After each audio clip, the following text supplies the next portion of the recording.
Бәріңе сәлем, сіздермен бірге тәп-тәтті каналы.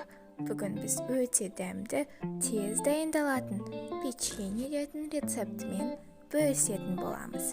Және де толық құрамын описаниядан көре аласыздар. Ең бірінші таза әрі құрғақ ыдысымызға бөлме температурасындағы жұмыртқамызды саламыз.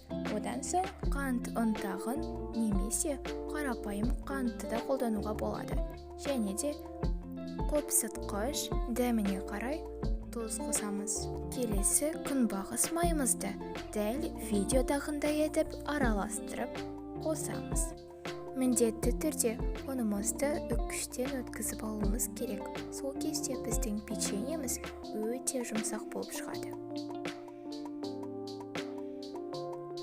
Дәл видеодағындай етіп араластырсаңыздар болады. Және де қамыр осы венчикпен араластыруға келмеген кезде қолмен әрекетке кірсеңіздер де болады.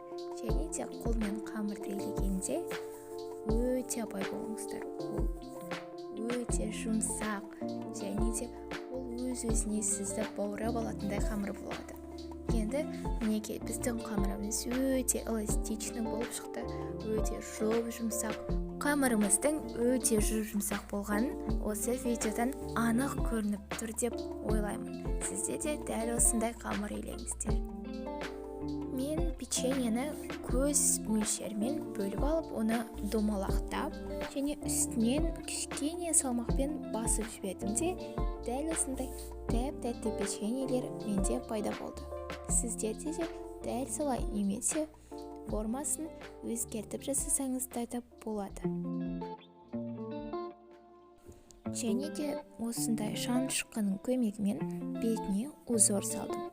Оны әрине өзіңіздің қалауыңызда саласыз ба, салмайсыз ба. 180 градус 10-15 минутқа пісіруге жібереміз.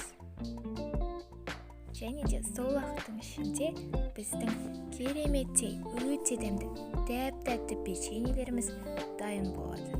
Дәл бұндай қысқа уақытта бұндай дәмді печеньелер шығады деп үш ұйықтасам да түсіме кірмепті.